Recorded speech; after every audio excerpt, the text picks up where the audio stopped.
Buenas tardes, chiquillos, chiquillas.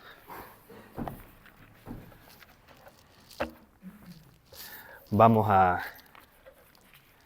comenzar. Quiero que hagamos un ejercicio, miren.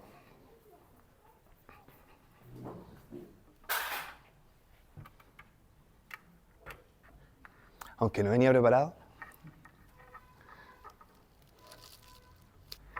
Lo que quiero que hagamos es pensar en lo siguiente. Hay ciertas frases que tú puedes conectar oraciones con un por qué, y luego si dices lo mismo al revés, pero reemplazas el por qué por un por lo tanto, la frase es exactamente la misma. Fíjense. Ejemplo. Yo puedo decir, me voy a acostar porque estoy cansado, porque hice ejercicio, gracias, Nanes, todo el día.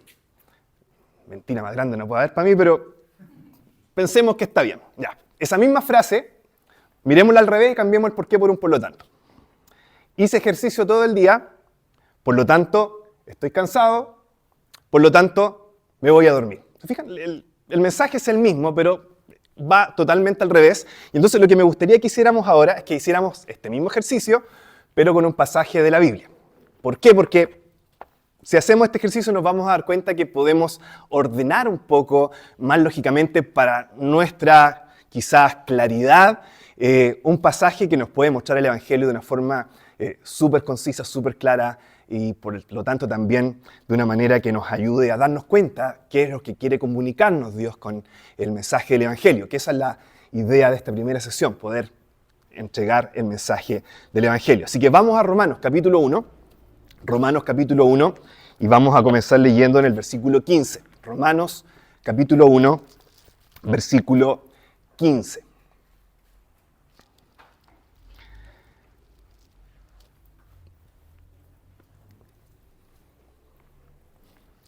Dice así Romanos 1, 15.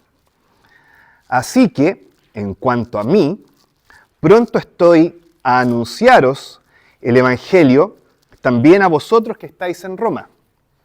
Porque, fíjense, ahí vienen los por qué, porque no me avergüenzo del Evangelio, porque es poder de Dios para salvación a todo aquel que cree, al judío primeramente y también al griego, porque en el Evangelio la justicia de Dios se revela por fe y para fe, como está escrito, mas el justo por la fe vivirá, porque la ira de Dios se revela desde el cielo contra toda impiedad e injusticia de los hombres que detienen con injusticia la verdad. Y si ustedes siguen leyendo más hacia abajo van a darse cuenta que hay otros porqués más, pero vamos a terminar ahí para poder entonces entregar el mensaje de esta tarde. Y lo que vamos a hacer es tomar estos mismos versículos que acabamos de leer, pero los vamos a ver en orden reverso, cambiando esos porque por un por lo tanto. Y de esa manera entonces veremos de qué se trata el Evangelio dentro de lo que Pablo nos muestra acá en esta carta.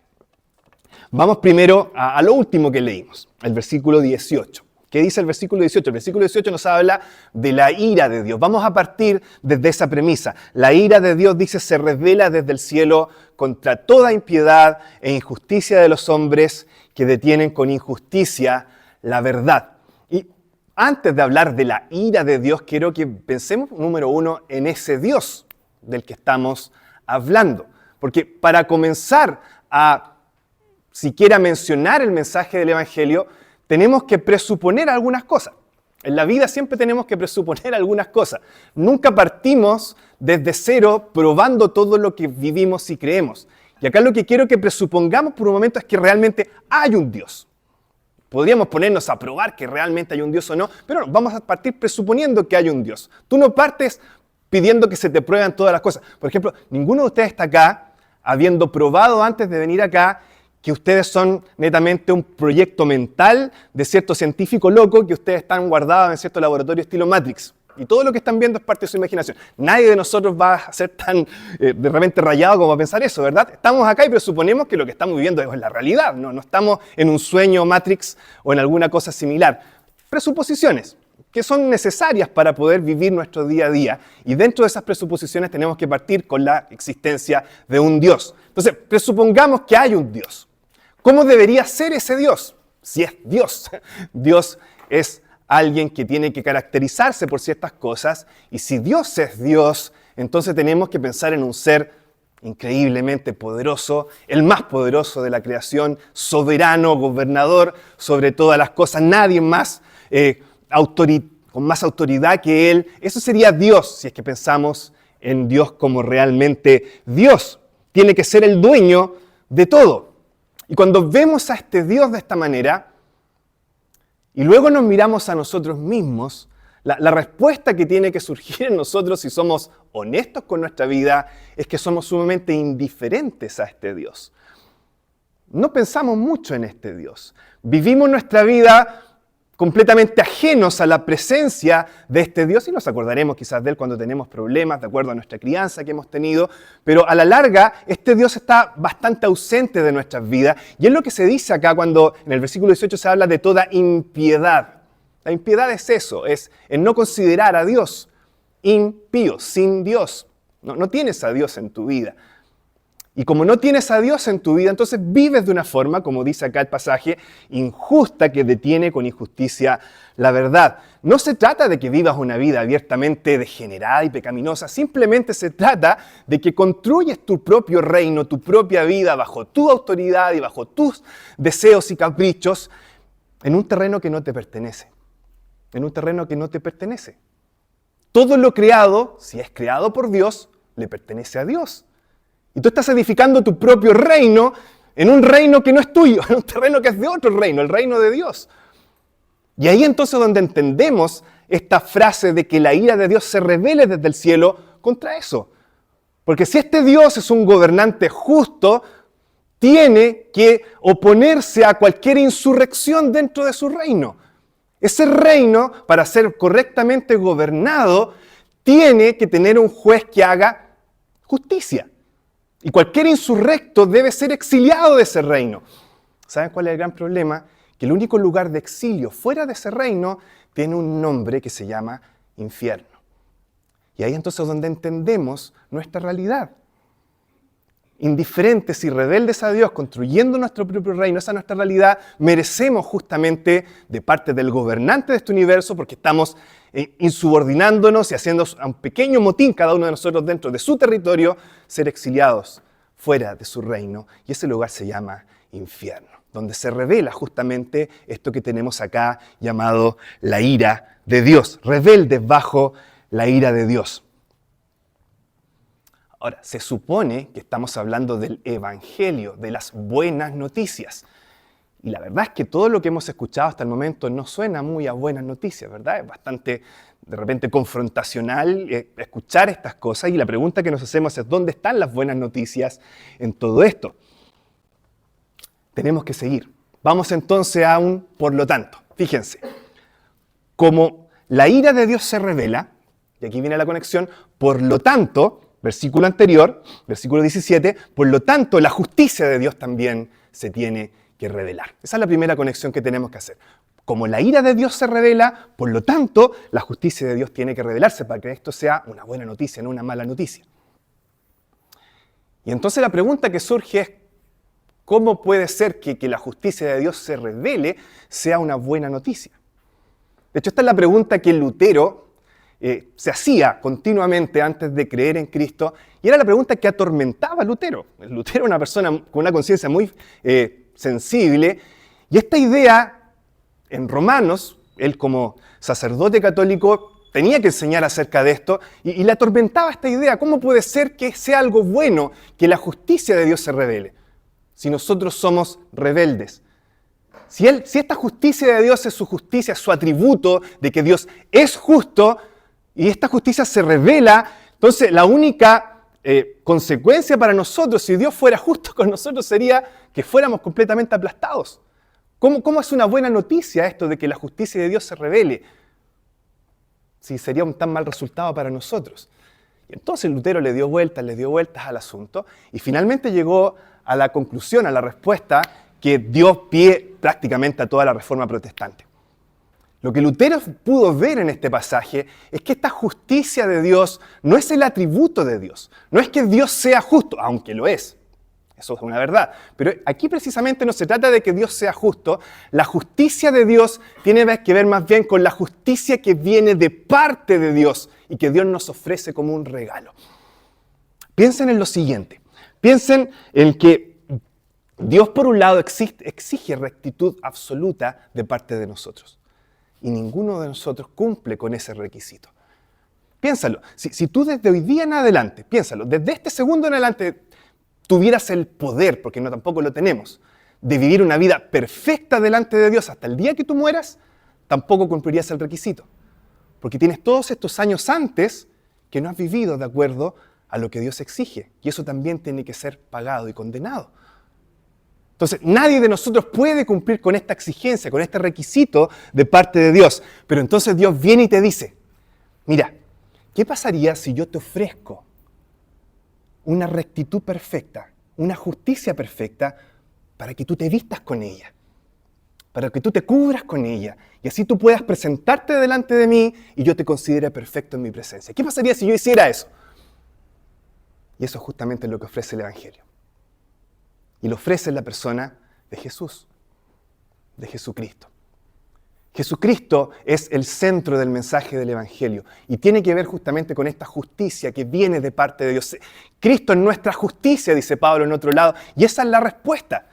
Jesús viene a este mundo, Él es Dios y hombre al mismo tiempo y vive una vida durante 33 años de rectitud perfecta, la vida que se nos exige a nosotros, pero que ninguno de nosotros puede vivir. Y luego de esos 33 años, Él es colgado en una cruz. Y en esa cruz se producen dos cosas. Por un lado, toda la ira que merecemos justamente por nuestra rebeldía, por nuestra insubordinación, por nuestra indiferencia, en vez de caer sobre nosotros, Él toma nuestro lugar y sufre Él lo que nosotros merecemos pagar. Eso es lo que pasa en la cruz número 1, para que así nosotros no tengamos que pagar ese castigo.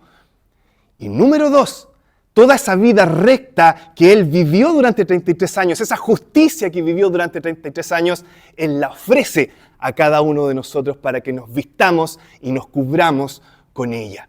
Y esa es entonces la oferta del Evangelio. Esa es la justicia de Dios que se revela.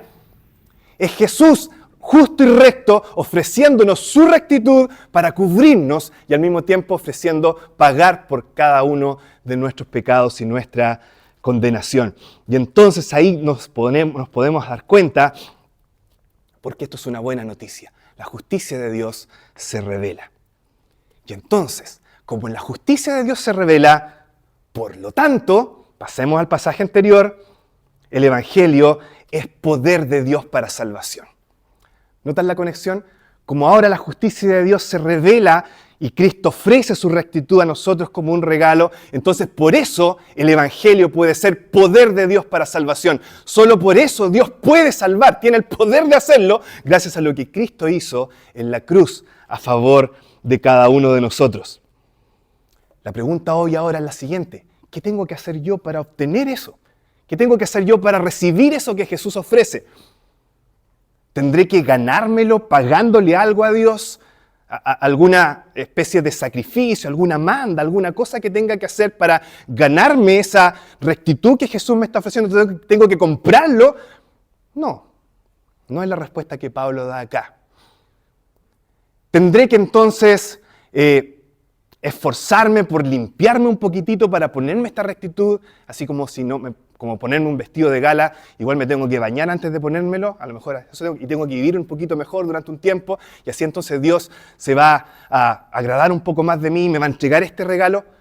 No, no es la forma, no es lo que se nos está mostrando en el pasaje. Fíjense lo que dice el pasaje en el versículo 16. El Evangelio es poder de Dios para salvación, y esta es la palabra clave: a todo aquel que cree. En otras palabras, esto es algo que se recibe, y se recibe creyendo. Paréntesis, no es algo automático ni universal.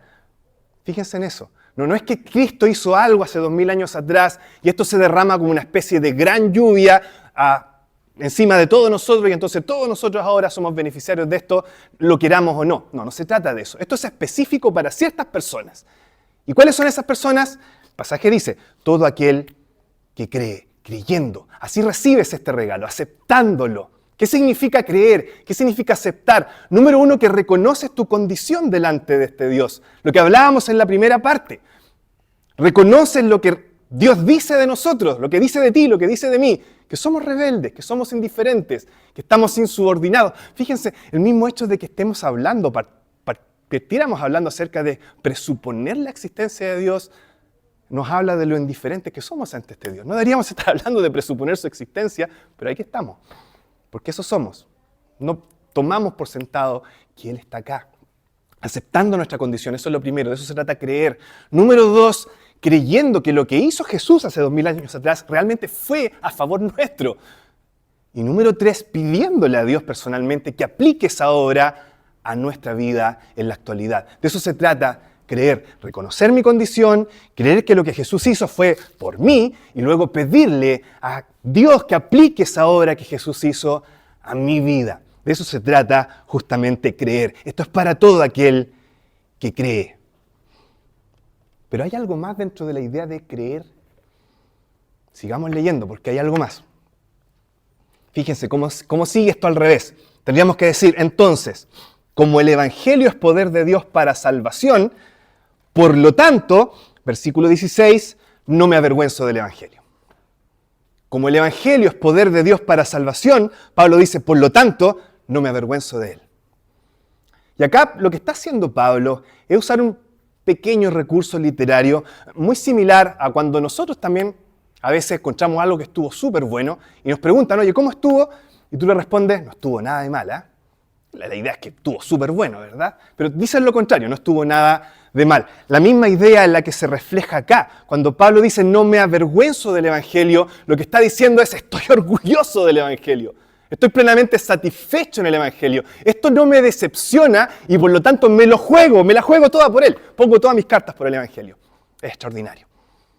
Me juego mi vida por este mensaje. Lo creo y me la juego por él.